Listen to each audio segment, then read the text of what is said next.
우리 지난주에는 심동현 목사님 모셔서 에스겔 말씀으로 때리시는 하나님 복음 설교를 잘 해주셨습니다.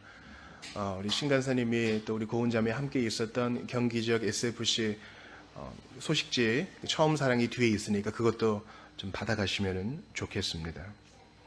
오늘은 요한계시록 21장을 여러분과 나누기를 원합니다. 맥체인시 성경읽기표의 신약 파트에 있는 본문입니다.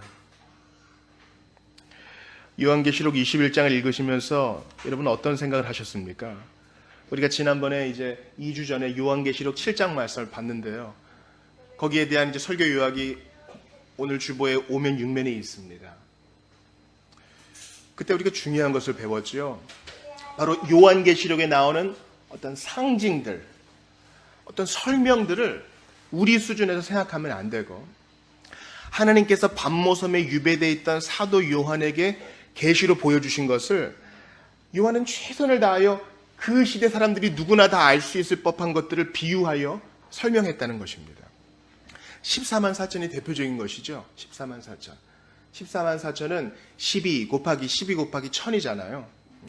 12사도, 12지파, 그 다음에 오늘 우리가 여기서 봤던 12문, 그죠? 대제사장의 가슴에 박혀있는 12보석. 이 12는 성경에서 중요하게 나타내는 숫자입니다. 14만 4천은 절대 문자적으로 해석하면 안 되고 주께서 그 당시에 히브리 사람들은 다 알만한 것들을 사용하여 비유로 알려주신 겁니다. 충만한 수가 주님이 택하신 자 모두가 한 사람도 나고됨 없이 다 구원받을 것이다. 그 이야기인 것입니다. 오늘 본문을 보면 그러한 설명이 또 한 번 나와 있어요. 저는 오늘 본문을 주로 4절과 27절을 중심으로 설교할 터인데 한번 봐도 문제 없겠습니다. 여러분 그 18절 이하를 한번 보시겠어요? 새 예루살렘 성, 하늘로부터 내려오는 새 예루살렘 성의 외양이 설명되어 있는데 그 성곽, 여러분 성곽이 뭐예요? 성곽, 성곽. 우리 뭐 성냥곽 뭐 이렇게 얘기하잖아요. 성곽은 성을 두르고 있는 그 외벽을 말하는 거죠. 우리가 무슨 반지의 제왕 뭐 이런 거 할 때. 근데 그 성을 두르고 있는 성곽의 기초석은 각종 보석으로 꾸몄는데, 자, 요한은 자기가 본 것을 그 당시에 사람들이 알만한 보석으로 설명해요. 19절에 보니까 벽옥으로, 남보석으로, 옥수로, 녹보석으로. 그러니까 이것을 오늘날 우리가 알고 있는 이 보석을 이렇게 끼워 맞춰서 천국은 이렇다, 새 예루살렘 성은 이렇다 이렇게 얘기하면 안 돼요. 아무튼 인간의 언어에 한계가 있다는 것을 기억하며 보석으로밖에 표현할 수 없는 새 예루살렘 성의 아름다움, 천국의 아름다움, 얼마나 놀라운가. 또 우리가 좀 말이 안 되는 것 같은 게 18절에 나와요. 자, 어른들만, 장년들만 한번 18절 읽어볼게요. 시작. 그 성곽은 벽옥으로 쌓였고 그 성은 정금인데 맑은 유리 같더라. 여러분 정금은 뭐예요? 어떤 금? 정련된 금, 순금. 그래서 이에 정금 갖고 계신 분들 좀 있을 거예요. 여러분, 근데 성을 짓는 재료로 정금이라고요? 건축을 조금이라도 아는 분은 금이 얼마나 물러요. 이렇게 깨물어 보잖아요. 그 건축 재료로 금은 완전히 허당이에요.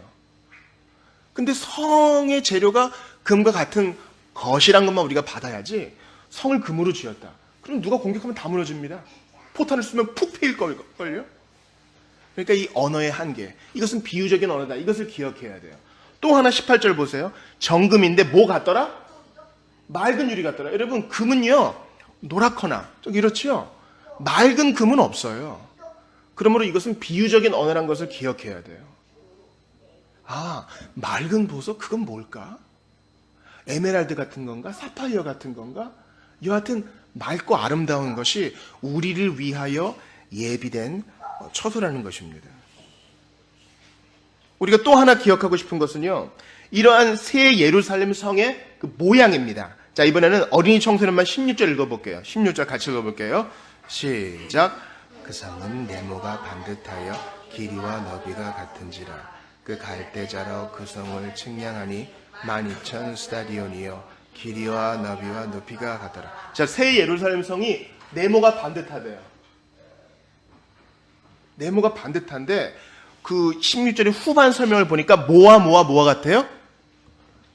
길이와 너비와 높이가 모두 같대요.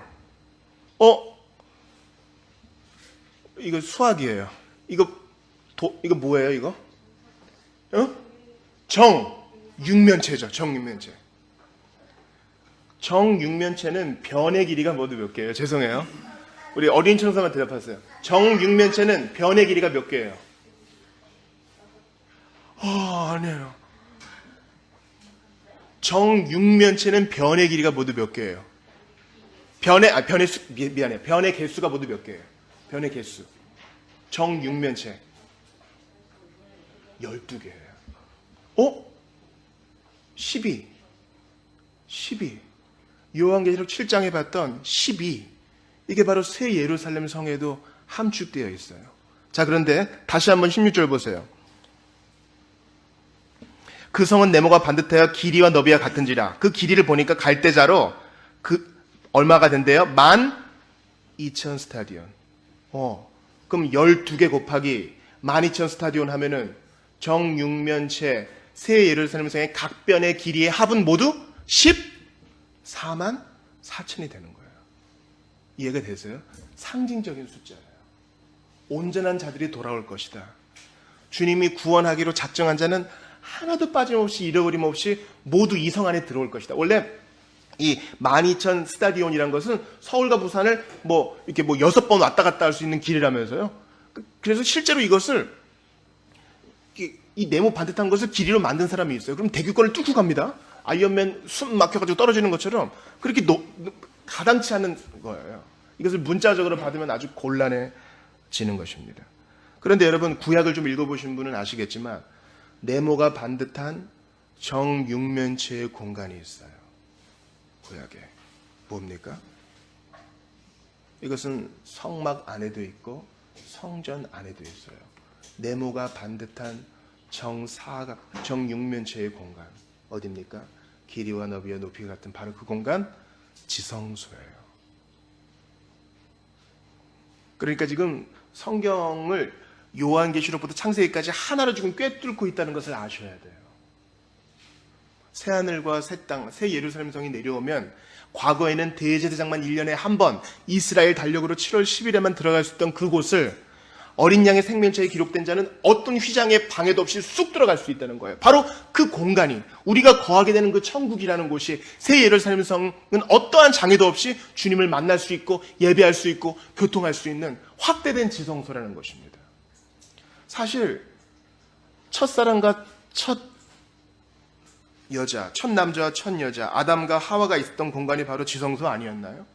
죄가 들어오기 전에 그들은 막힘없이 주님과 산책했고 막힘없이 주님과 이야기했고 막힘없이 주님과 교통했습니다. 근데 죄가 들어오니까 주님이 화영검으로 그 동산을 감싸잖아요. 마치 지성소에 휘장이 들이온 것처럼 이제 죄 때문에 주님을 만날 수 없게 된 것입니다. 그러므로 창세기부터 요한계시록이 하나라는 것을 우리가 본문에서 볼 수 있어요. 하나 더 가보죠. 여러분, 창세기 그 1장과 2장을 보면은요, 생명나무가 나와요. 특별히 이제 창조 이후에 설명에 나오죠. 그러나 요한계시록 21장, 22장에도 생명나무가 나와요.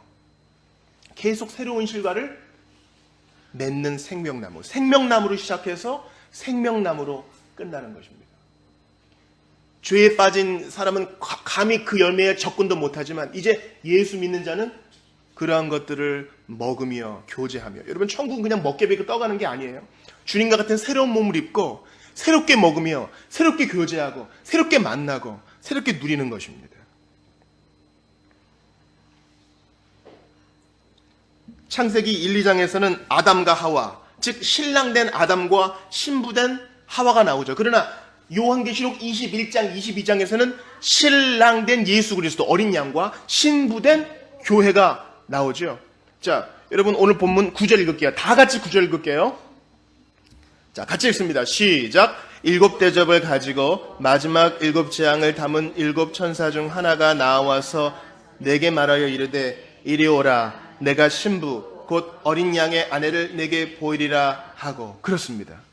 그래서 10절을 보니까 성령으로 나를 데리고 크고 높은 산으로 올라가 하나님께로부터 하늘에서 내려오는 거룩한 성 새 예루살렘 성을 보이니, 그게 이제 신부처럼 단장했다는 거예요. 이 비유를 기억하세요. 어린 양 예수 그리스도는 교회의 신랑이 되셔요. 그리고 교회는 주님의 무엇입니까? 신부입니다. 결혼하신 장년들은 연애가 정말 뜨거울 때의 경험을 아실 겁니다. 헤어지기 싫고 뭐라도 좀 더 해주고 싶고 그래도 점수를 따고 싶고 아무튼 그 사람이랑 함께하는 모든 것이 즐겁고, 특별히 남편 된 분들은 아내를 위해서 무엇이라도 해주고 싶은 그러한 그 사랑과 헌신의 마음 어느 정도 알고 계시리라 생각합니다. 어린 양 예수 그리스도는 교회의 신랑이 되셔서 오늘도 필요한 모든 것을 신부된 교회에 부어주셔요. 그러나 에덴 동산을 생각해봐요. 신랑 된 아담은 죄에 빠지니까 어떻게 했어요? 하나님이 찾으시니까 당신이 만들어준 이 여자가 내게 이것을 먹게 하였나이다 핑계하잖아요. 이게 죄에 빠진 모습이에요. 그러나 예수 그리스도는 그러지 않아요. 죄는 우리가 졌지만 형벌은 그분이 당하셔서 우리로 하여금 믿고 의지하는 자는 누구나 다 이 새 예루살렘 성에 들어와 누리게 하시는 것입니다. 아담은 하와를 보며 뭐라 그랬습니까? 이는 내 뼈 중에 뼈요 살 중에 살이다. 내 분신이다. 나와 같다 그러죠. 예수 그리스도는 교회의 신랑으로서 오늘도 교회를 향하여 우리 한 사람 한 사람을 얘기해요. 야, 너 좋아해. 나 너 좋아해. 나는 너요. 너는 내 안에 있다. 너는 진정으로 나의 뼈 중에 뼈요 내 살 중에 살이다. 난 너의 맏형이야. 너희들의 큰오빠야. 난 너의 친구다. 아담보다 더 완전한 표현으로 우리에게 사랑을 고백하십니다. 성경의 시작 창세기는 임마누엘로 시작해서 마지막 요한계시록 때 임마누엘로 끝납니다. 물론 마태복음도 임마누엘로 시작해서 임마누엘로 끝나죠. 마태복음 1장에 처녀가 잉태하여 아들을 낳으리니 그 이름을 임마누엘이라 하리라. 이사야 말씀을 인용하고 마지막 마태복음 28장에 내가 너희와 항상 함께 있으리라. 임마누엘로 끝나죠. 창세기도 임마누엘로 시작합니다. 사람과 함께 하시는 하나님, 죄가 들어오기 전에 막힘없이 그들과 교제하셨던 임마누엘의 하나님이죠. 그런데 요한계시록 21장 22장도 마찬가지로 임마누엘로 끝나는 것입니다. 3절 같이 읽어볼게요. 다 같이 3절 시작. 내가 들으니 보좌에서 큰 음성이 나서 이르되 보라 하나님의 장막이 사람들과 함께 있음에 하나님이 그들과 함께 계시리니 그들은 하나님의 백성이 되고 하나님은 친히 그들과 함께 계셔서, 함께가 몇 번 나와요? 3번이나 나오는 거예요. 완전수 3. 진짜 함께 있는 거예요. 죄를 범하여 예수 믿지 아니하는 자들은 하나님과 함께 있을 수 없습니다. 여러분 요한복음 말씀 기억해요? 말씀이 육신이 되어 우리 가운데 거하심에, 이 거하신다는 말이 장막을 치신다는 말이에요. 오늘 본문에 장막 친다는 말이 나오죠. 예수는 우리와 함께 거하시기 위하여 육신이라는 장막을 입고 이 땅에 오셨어요. 그리고 이제 믿고 의지하는 자는 다 이 임마누엘의 복을 누립니다. 저는 이 세상에서 가장 무서운 것 중에 하나가 우울, 외로움이라고 생각합니다. 외로우면 절망이 옵니다. 결혼해도, 연애를 해도 이 근본적인 실존적인 외로움이 있어요, 여러분. 그래서 SNS에 내가 먹은 사진, 밥 사진도 올리고, 내가 최고로 행복했던 그 여행의 순간도 이렇게 관광지 배경 딱 해가지고, 나 얼굴 조그맣게 이렇게 보이게 해가지고 이렇게 올리고,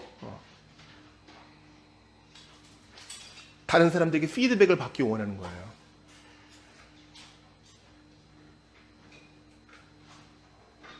사람들과 교제할 때에도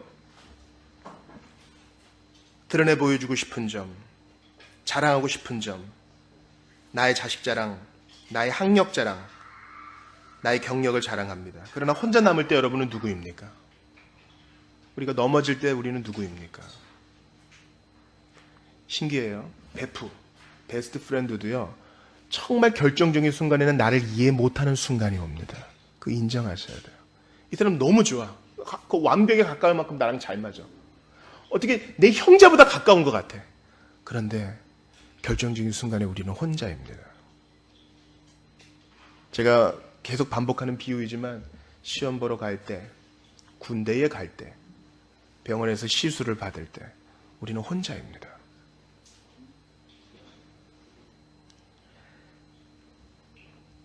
평생을 함께하는 배우자 사이도 마찬가지입니다.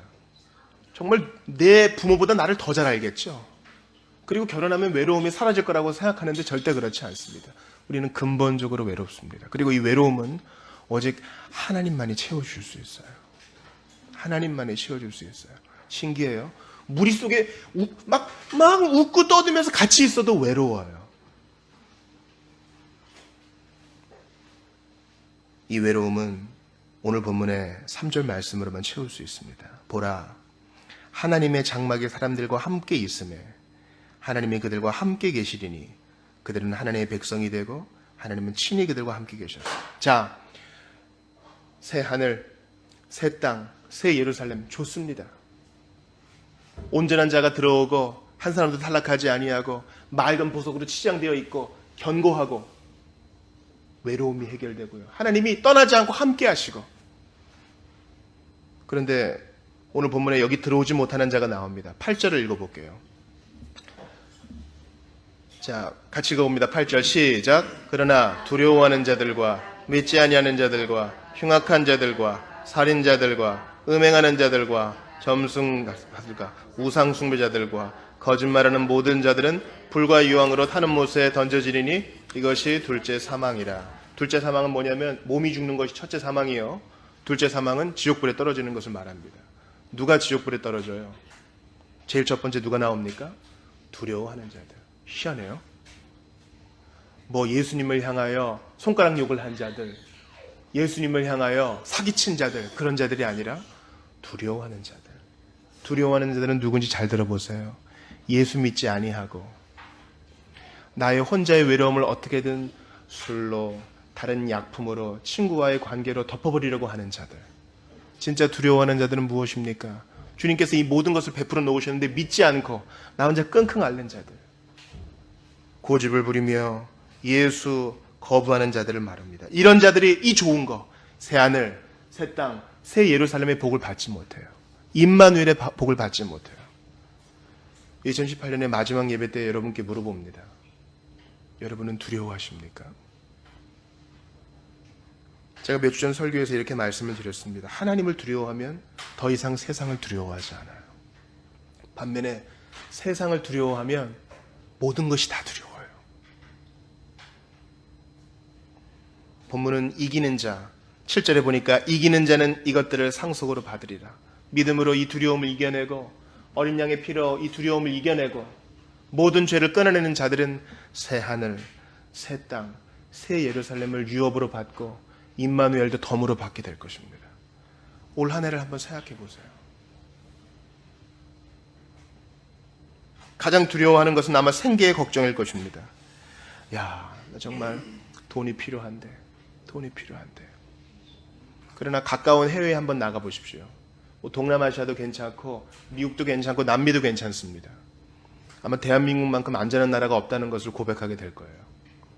뭐 우리나라 골목도 여기저기 더럽지만 다른 나라 한번 가보세요. 우리나라 그래도 비교적 깨끗하다는 걸 알게 될 거예요. 뉴욕에서 공중 화장실 한번 찾으려면요, 스타벅스 가야 됩니다. 아니면 고급 레스토랑에 가야 되든가요.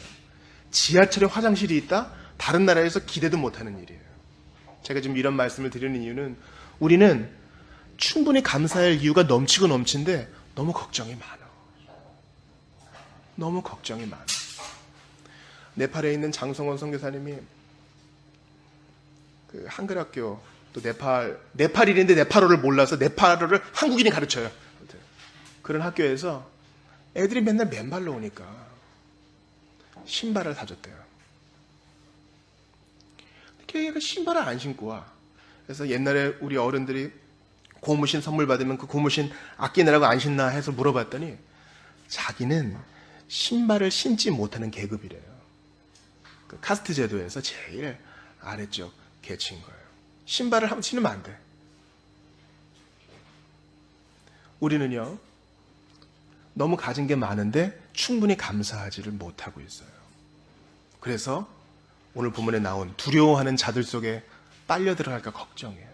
예수는 믿어. 입은 믿는데 마음은 두려워하는 자야. 전 그런 사람이 될까 두렵습니다. 저는 여러분들이 오늘 본문 7절에 나오는 것처럼 이기는 자는 이것들을 상속으로 받으리라. 믿음으로 모든 두려움과 근심을 이겨내는 여러분들 다 되시기 바랍니다. 어린 양이 모두 승리하셨습니다. 어린 양 예수 그리스도가 교회의 신랑이 되셔서 많이 벌어다 줍니다. 우리 주님은 우주 제일의 재벌이셔요. 그러므로 필요한 모든 것을 다 그분께 공급받으며 미리 감사합시다. 2019년은 이러한 감사가 넘치는 우리 모두가 되기를 바랍니다. 지금은 없어진 한 예능 프로에서 그 연기자들이 일본의 한 섬에 갔습니다. 강제노동으로 끌려왔던 우리 동포들이 있어요. 그 동포들의 후손이 이제 거기에서 일본 말을 쓰며 한국 사람들의 명맥을 이어가고 있습니다. 너무 늦게 조명된 역사예요. 그 안 울던 연기자들이 웁니다. 할머니, 저 다시 올게요. 너무 늦게 와서 미안합니다. 원래 웃음을 줘야 된 예능 연기자들인데 울더라고요. 그리고 그 마음이 공감이 됐습니다. 어릴 때 부모님이 이혼을 해서 할머니 손에서, 그것도 친척이 아니라 그냥 하숙 할머니 손에서 자라던 한 배우가 있었습니다. 나이 들어 성공을 좀 한 것 같아요. 그래서 그 골목골목을 찾아가지고 그 할머니를 찾아와요. 찾아와 보니까 할머니가 요양병원에 와 있대요. 물어 갑니다. 드디어 나이 많은 할머니가 휠체어에 실려가지고 옵니다. 그 연기자가 울면서 고백을 하더군요. 할머니, 너무 늦게 와서 미안합니다. 너무 늦게 와서. 묻혀져 있던 역사적 사건, 나를 사랑해줬던 할머니에게 진즉 왔어야 되는데 너무 늦게 왔던 그 사건도 다 늦게 와서 죄송합니다로 끝나더군요. 여러분, 2018년의 마지막 예배입니다. 근데 하나도 늦지 않았어요. 바로 지금 가야 됩니다. 예수님께 지금 가야 돼요.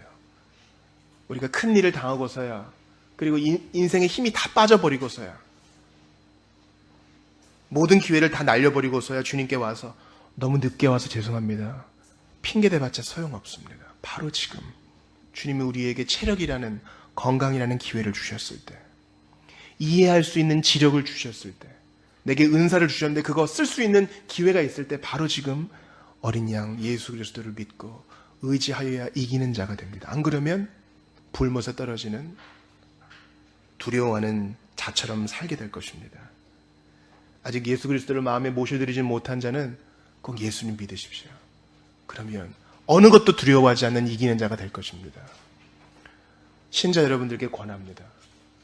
바로 지금 새롭게 결심하십시오. 2019년에는 정말 주님께 감사하며 말씀과 가까이 하며 신랑 되신 예수님을 모시고 사는 이기는 자로 살기 원합니다. 그런 결단이 있기를 원합니다. 우리 성찬 받기 전에 좀 잠깐 기도합시다. 우리 한 해를 마감하는 영상을 봤는데, 야, 이런 일이 있었구나 하죠. 지난 일은 잊어버리지만 이렇게 돌아보면은 얼마나 감사합니까? 나중에 우리가 주님 앞에 서서 우리의 살아온 날을 결산할 때 참 부끄러웠다 하는 일이 없기를 원해요. 그러려면 어린 양 예수 그리스도 믿고 나를 이 새 예루살렘 성에 정말 들여오시기 위하여 핏값을 치르신 그 주님 믿고 이기는 자로 살아야 됩니다. 주님이 돌아보면 다 채워줬는데 저 지금도 이렇게 걱정이 많네요. 돌아오면 하나님이 인도하시지 않는 것이 하나도 없는데 저렇게 불평하고 있네요. 이기는 자 되기 원합니다. 두려워하는 자가 아니라 이기는 자 되기 원합니다. 임마누엘의 복을 받기 원합니다. 어린 양 예수 그리스도 믿고 의지하여 흔들리지 않게 도와달라고 오늘 주신 말씀 붙들고, 너무 늦기 전에 예수 믿고 의지하게 해달라고, 너무 늦지 않게 해달라고, 지금 당장 믿고 의지하며 결단하게 해달라고 같이 한번 기도하겠습니다. 하나님 아버지, 간절히 기도합니다. 오늘 주신 말씀이 참 복되고 복되옵나이다. 하나님 아버지, 핑계대지 않겠습니다. 다른 사람 원망도 하지 않겠습니다. 우리 주님께서 내게 주신 복이 너무나 크오니 그 말씀 붙들고 의지하겠나이다. 함께하여 주소서. 주님, 두려워하는 자가 아니요 이기는 자가 되어서 주께 영광 돌릴 수 있도록 도와주시고, 아버지 하나님, 주님만 의지함으로 말미암아 새로운 해 시작할 때에 복된 결단으로 정말 이기는 자의 그 반열에 서게 하시옵소서. 임마누엘의 복, 새하늘의 복, 새 땅의 복, 새 예루살렘의 복을 누리기에 부족함이 없는 우리 모두가 되기를 원합니다. 우리 주님 함께하여 주소서. 핑계가 많았습니다. 다른 사람 탓도 많았습니다. 주님, 그러나 모든 것이 나의 믿음 없음 탓이었사오니 주님 기대합니다. 온전한 새하늘과 새 땅, 주님 새 예루살렘의 복을 받기에 부족함이 없도록, 임마누엘의 복을 받게 없도록 믿음으로 살게 하시고 어린 양 예수 그리스도만 의지하게 하여 주시옵소서. 주님, 함께 하시는 주님, 이 임마누엘의 복, 새 하늘의 복, 새 땅의 복, 새 예루살렘의 복을 받기에 합당한 자가 되기 위하여 어린 양 되신 예수님이 아낌없이 피 흘리시고 숨까지 거두시며 죽음을 이기셨건만 저희는 이렇게 불평하고 있나이다. 오 주님, 두려워하는 자로 불못에 떨어지기 합당한 자처럼 사는 것이 아니라 이기는 자로 예수 의지하여 근심을 이겨내고 어린 양 의지하여 슬픔을 이겨내고 복되신 예수 그리스도를 의지함으로 세상 모든 공격으로부터 자유로워져서 오늘도 이기는 자로 그 복을 받기 원합니다. 새 하늘과 새 땅과 새 예루살렘의 복, 임마누엘의 복을 받기에 합당한 자로 오늘 살기 원하오니 믿음을 주소서, 믿음을 주소서, 믿음을 선물로 주시옵소서. 아들 주셨사오니 믿음도 주실 줄 믿습니다. 필요한 모든 것도 주 안에서 주실 줄 믿습니다. 두려워하지 아니하고 믿음으로 승리하는 우리 모두가 되게 하시고 새로운 한 해로 이러한 결단으로 새로운 한 해 시작하고 끝맺히게 하시옵소서. 이어지는 성장 가운데 함께 하실 줄을 믿사옵고 복되신 어린 양 예수님 이름으로 기도하옵나이다.